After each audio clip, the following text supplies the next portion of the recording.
We know that a significant amount of phishing takes place, via email. And with the best will in the world, at some point, somebody will see something. And it irritates me no end when I talk to people and they say, well, I didn't know what to do about it. Because that is a really simple fix. It's got nothing to do with technology. It's got everything to do with basic security and good communication. So I think concentrate on the basics, because they will take us a heck of a lot further than all of the complex stuff that technology vendors would have you believe are more important.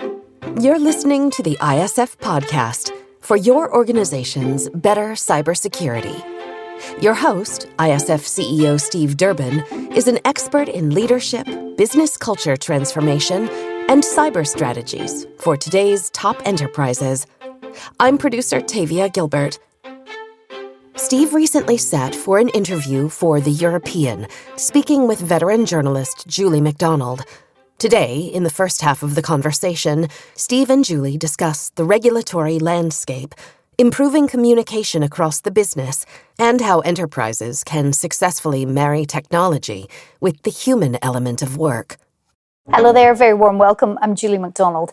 In a time of economic challenges, unstable geopolitics, compromised data, disinformation, AI, supply chain disruption, and a somewhat disillusioned workforce, how can businesses create growth and keep risk at acceptable levels? Well, let's welcome Steve Durbin from the Information Security Forum.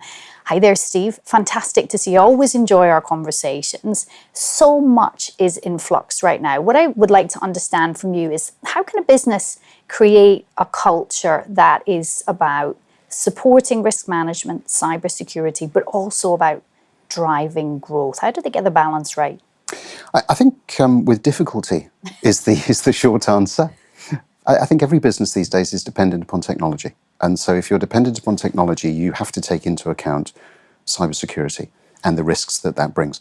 So how do you go about doing it? I think it's about alignment. I think you have to really look at it from a corporate standpoint in terms of what are we trying to do? What is the strategic direction for the company?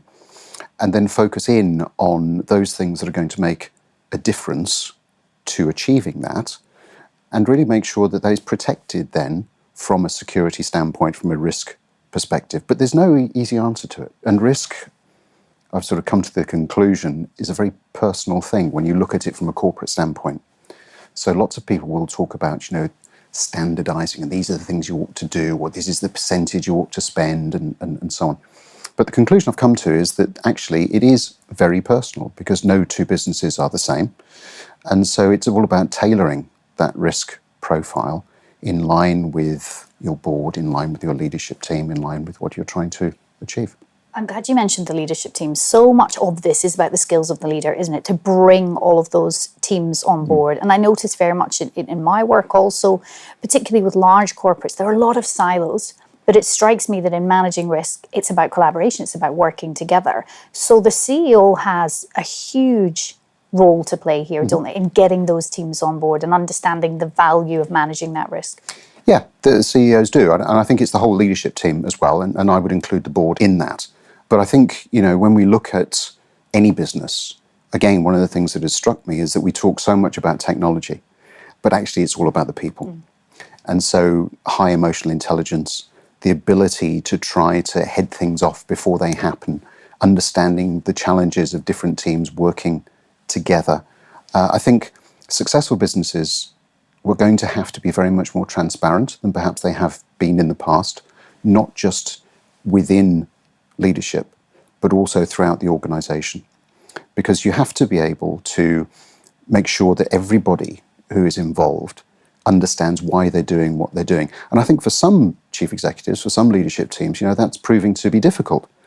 Coming out of COVID, for instance, and I'm always, a little bit bothered about harking back to those days, but I think there were significant changes in the business environment, in the business culture, that are important for us to understand. Coming out of that, I think there was a tendency for companies to do one of two things: either try to remain operating as they were, or to knee-jerk react and say, right, you've now got to do as we were before, without taking into account the fact that the whole environment had changed significantly. People had changed significantly. And so when I look at businesses all around the world, the most successful ones that I see have really got that.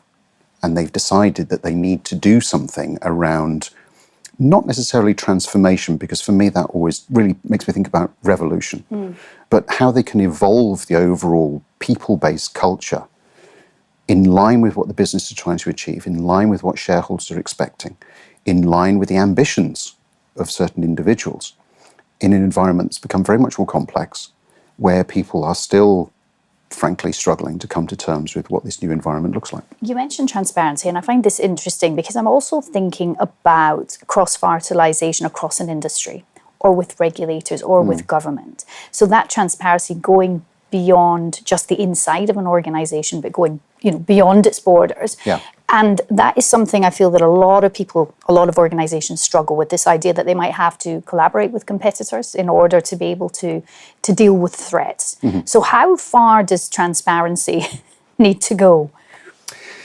Yeah, I think, again, it's going to be dependent upon the industry that you're in, the company that you're in, the stage of maturity of that organization. If I look back at security, if I go back, say, 5 to 10 years, security was never seen as providing some form of competitive advantage. And so there was a willingness, I think, among security professionals to share hugely. I'd never seen anything like it when I came into the industry 15 years ago. That has changed. So I think that, if you were to go and ask a CEO today, what are the elements of competitive advantage, he or she would probably point to security being one of them, depending on the industry that they're in, of course. So I think that has changed. And that has an impact then on transparency, has an impact on regulators. If you're in the financial services space, you're highly regulated. Interestingly, you're probably sharing a tremendous amount of information. The banks here in the UK, for instance, share an immense amount of information around particular threats because they have to, because it makes sense. So we're starting to see, I think, an evolution, not just of the regulator, because regulators are traditionally going to be slightly behind the game, but also of government bodies. So again, I'm thinking particularly of people like the NCSC in the UK or NIST in the United States, for instance, and some of the others across Europe, where they are actively trying to collaborate, trying to understand what it is that future direction of a threat looks like. So would you say that there's more a proactiveness now there between all of these different organizations to lead rather than to react? I think they're getting there. I don't think they will ever achieve that position, but I think they have realized that sitting in a silo isn't going to work. There has to be some form of outreach. Where do you see the changing regulatory landscape and the burden that falls from it? Where does it fall in an organization? Is it on legal, risk and compliance? And how are those functions coping with the fact that regulation is in flux, especially if you're a global business and you're doing business across borders? It is. And where does it sit? Well, ultimately, of course, it sits with the chief executive and the board of directors. They're responsible for those things legally. But you make an interesting point. The burden of regulation is something that I've talked about for some while now, and it does concern me. Because if you're a large organization, you do have the resources available to keep abreast of what's going on. If you're a midsize, you're going to struggle. If you're a small enterprise, you stand no chance at all. And of course, all of those companies are interconnected in the supply chain.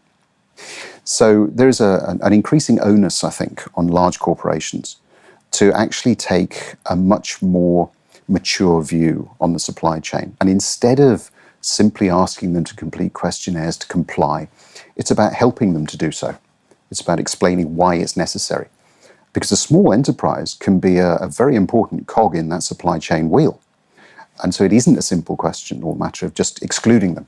So we have to, again, collaborate, be transparent, and actually help.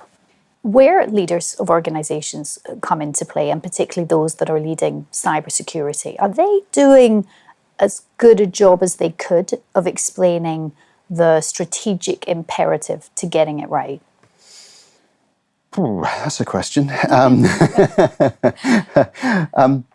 think yes and no. I think, they've got better. So let's start with the good stuff first. They've got better. But there is still this challenge.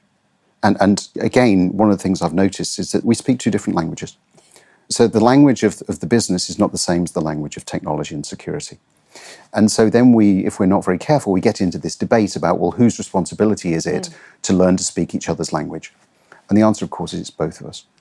But I think for security people, what they have to be better at is understanding the role that security plays in achieving the business objectives, the business strategy. Because if they can do that, then suddenly they have the ear of the business. On the other side, from the business perspective, they need to understand the role that technology plays in achieving what they're trying to do. Because technology equals security equals risk. And so I think if we can start to really look at those two facets, then we're in a much, much better position than we were. But there's still a tremendous amount of work to be done, and it's not simple. It's not a simple fix. How important is being able to communicate everything that you've just said to the human parts of the business? I was at a closed-door security meeting last year, and I noticed that in every question, that element was there. How do we marry the human element with the technology? How do we explain why it's important? Because in a lot of the case studies I was seeing them, there was still that human element, mistakes, phishing, scams, all of that kind of lower level stuff.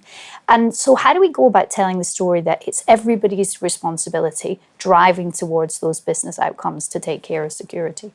I think that's a key point. It is everybody's responsibility. If you look at the way in which now technology is all pervasive, we use different elements of technology to do our jobs. So we may be doing something on our own mobile phone, for instance, which we wouldn't have been doing before.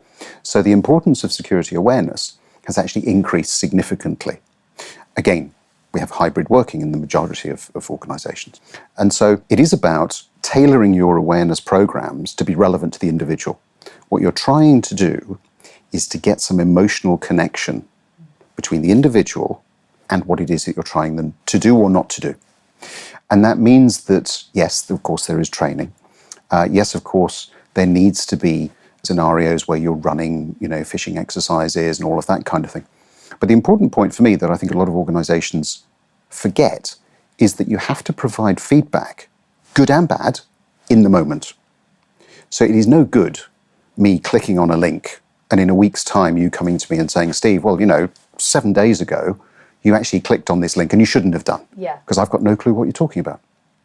Whereas if you can get me in the moment, flash something up on the screen, explain to me what I should have done, I'm going to remember that.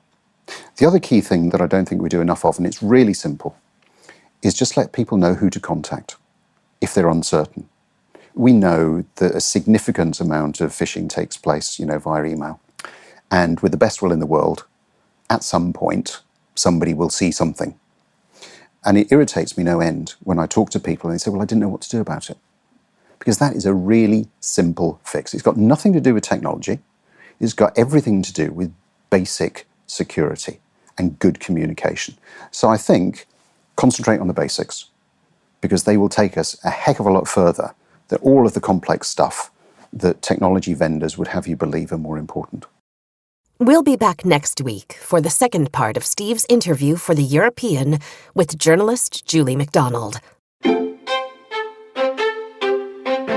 If you enjoyed today's episode, please take a moment to rate and review the podcast, and we'd be pleased if you'd consider sharing the episode. To become a member, get in touch with Steve directly at steve.durbin@securityforum.org or on LinkedIn at Steve Durbin. Check out all our media and resources. All of it is there to support you at securityforum.org. Don't miss the ISF Analyst Insight podcast, sharing conversations with members about the real-world applications of ISF research. The ISF podcast is produced by Talkbox Productions and Tavia Gilbert. Thanks for listening.